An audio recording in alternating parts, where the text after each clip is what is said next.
Borthakur IAS Academy, an endeavor of excellence. Borthakur IAS Academy. Hello everyone, I hope you all are doing well. Welcome to Borthakur's IAS Academy, Northeast's premier institute for UPSC, APSC and NPSC preparations. I'm your friend Atreyi, and today I'm here with another segment of Current Affairs 365 dated 9th of June 2021. This is your one-stop solution for any news and updates which will help you to prepare for your civil services examination, and along with that, it is also going to be beneficial for any state government services. So don't forget to like and share this video and subscribe to our YouTube channel. You can also follow us on Facebook as well as Instagram. Now, without any further ado, let's get started. So the first news of today is about supersonic commercial plane, which can be tagged under the science and technology for GS paper 3. It is related to infrastructure and growth and development. Recently, the US airline United, they have announced plans to buy 15 new supersonic airliners and will return to the supersonic speeds of aviation in the year 2029. So the new supersonic Overture, the one that will be purchased from the Boom Supersonic, a Denver-based startup, it will become the world's fastest commercial airliner, which will reduce travel time by about half of today's planes. So the main advantage here is it will reduce the travel time. The first aircraft that carried passengers at a supersonic speed was the British-French turbojet powered commercial airliner. These supersonic planes, they flew from 1976 up to 2003. They had to eventually discontinue because of their high cost and other related concerns. Supersonic aircrafts, these are planes that can fly faster than the speed of sound, and usually these planes, they travel at a speed of around 900 km per hour, which is twice the speed of any normal aircraft. This technology for supersonic flights, it is actually over 70 years old, but only recently they has been used for commercial flying. Before 1976, these were entirely used for military purpose. However, there are many challenges which are associated with supersonic planes. First being the extremely high manufacturing cost for making a sustainable supersonic plane. Then the environmental cost associated with it, because the very nature of its flying, it uses excessive amounts of fuel and energy that can add to the environmental pollution.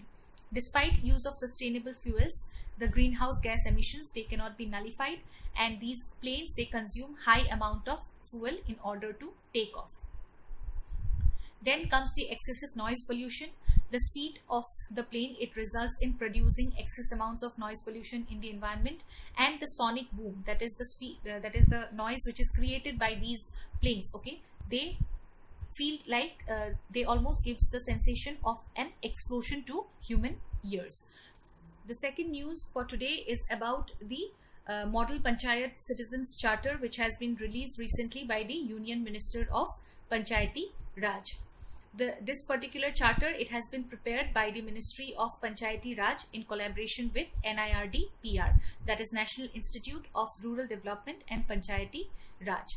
This NIRD-PR, it is a autonomous organization under the Union Ministry of Rural Development, which has been developed for the delivery of services across 29 sectors that are in line with the actions of the local SDGs, that is Sustainable Development Goals. And this citizen charter, it is expected that the panchayats will utilize the framework with the approval of Gram Sabha, and they would try to categorize the services that are being rendered to the citizen by the panchayat, and also the conditions for such services along with the time limit of the same. This is going to help in making the citizens aware of their rights, and it will also make the panchayats and their elected representatives directly accountable to these people. Panchayati Raj institutions, we all know that it constitute the third tier of government in rural areas, and they represent the first level of government interaction for over 60% of our total population. And the PRIs, they are directly responsible for delivering basic services which are being enshrined under the Article 243G of our Constitution. They mainly focuses on areas like health and sanitation, education, nutrition, drinking water, etc. Some of the other initiatives of Panchayati Raj institutions include E-Gram Swaraj, then Rashtriya Gram Swaraj Abhiyan. There has been a very famous slogan related to it, Sabka Saath, Sabka Gaon, Sabka Vikas. I hope you remember this. It was launched in the year 2018 and it was a centrally sponsored scheme. Then we can also, along with this, we can make a mention of the People's Plan campaign, which was Sabki Yojna, Sabka Vikas. So this particular scheme, it mainly aims to draw up the Gram Panchayat development plans. So anyone who is preparing for PNRD jobs, it is important for them to keep in mind these schemes and initiatives by the Panchayat Raj institutions, and also it will be beneficial for them if they try to remember the slogans which are related to that. I mean, like, they might ask some questions which are related to some popular campaigns and popular slogans. Now, what is a citizens charter? A citizens charter is a voluntary written document which spells out the service providers' efforts that are being taken to focus the commitments towards fulfilling needs of citizens or customers, and it preserves the trust between the service provider and the user. This includes what the citizens are expecting, okay, and what they can expect from the service providers, and they can also it also allows the citizens to redress any grievances. This concept was first articulated and implemented in the United Kingdom in the year 1991. However, this citizens charter, it is not a legally enforceable document. They are simple guidelines to enhance service delivery to the citizens. In coming to India, the concept of citizens charter, it was first adopted in the year 1997 at the Conference of Chief Ministers of various states and union territories. Okay, here citizens charter is important because it makes administration accountable and citizen friendly. Then it ensures transparency and takes measure to improve customer services. And moreover, they adopt a stakeholder approach which saves time for both administration as well as citizens. Moving ahead to the third news, it is about the second phase of Swachh Bharat Mission Gramin, which has been making a steady progress even amidst the pandemic period. And it has reported that 1,249 villages have declared themselves as ODF plus places. ODF stands for Open Defecation Free. This second phase was approved in the year 2020, last year in February, by the Ministry of Jal Shakti. And ODF plus, it entails that the open defecation free behavior are sustained, and every village they has access to solid and liquid waste management. The second phase of this mission, okay, it emphasizes the sustainability of achievements under the first phase and will also provide adequate facilities for SLWM, that is solid, liquid and plastic waste management in rural parts of our country. This second phase will be implemented from 2020-21 to 24-25 in a mission mode, and it will have a total outlay of rupees 1,40,881 crores. The fund sharing between center and state will be 90:10 for northeastern states and Himalayan states along with the Union Territory of Jammu and Kashmir, and 60:40 for any other state. However, it will be 100% for other union territories. These funding norms for the mission has been rationalized and changed to per capita basis in place of the number of households. The ODF plus component of the scheme will be monitored on 4 areas, okay, key areas, which includes plastic waste management, biodegradable solid waste management, grey water management. Grey water is the household wastewater, okay, and lastly the fecal sludge management. Swachh Bharat mission is important for our country because it continues to generate employment and provide impetus to the rural economy through construction of household toilets and community toilets. It also helps the rural population to effectively handle the challenges of solid and liquid waste management. The first phase of this mission, it had a rural sanitization coverage of around 38.7% as recorded at its time of launch on 2nd of October 2014, and more than 10 crore individual toilets have been constructed since the launch of this mission, its first phase I mean. As a result, the rural areas in all the states, they have declared themselves as ODF as on 2nd of October 2019. So one important question for when it comes to Swachh Bharat mission is the date of its launch. Okay, it was launched on 2nd of October 2014. The first phase was launched on 2nd of October 2014. The next news is about the 14th Operation Pangaea by Interpol. They have been targeting the sale of fake medicines and products online through this operation, and more than 1.10 lakh web links, websites and online marketplaces, they have been taken down through this operation. This operation is a well-established effort by the Interpol to disrupt online sale of counterfeit and illicit health products. They also target in raising awareness of the risks which are associated with buying medicines from unregulated websites.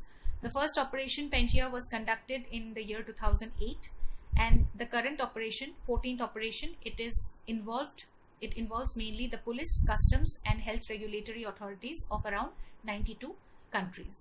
This is coordinated by the Interpol, and Indian agencies are also participating in this operation. CBI, Central Bureau of Investigation, is the nodal body for the Interpol in our country. The online sale of illicit medicines, they continue to pose a threat to public safety, and that's why this operation it remains as a vital factor in combating this global health menace. Because of this COVID-19 pandemic, the criminals, they continue to cash in on the huge demand for personal protection and hygiene products. Next, let us discuss about National Mission on Biodiversity and Human Well-being. This particular topic, it will mainly emphasize the positive impact of this mission, okay, on our country's economic and overall development. So from the beginning of 2000, we have seen that there has been a loss of around 7% of the intact forests, okay, and over the next few decades we can lose several million species from the Earth's surface. Further, this climate change and the ongoing pandemic, it has put on a lot of additional stress on our natural ecosystem, and India is not an exception when it comes to these particular trends.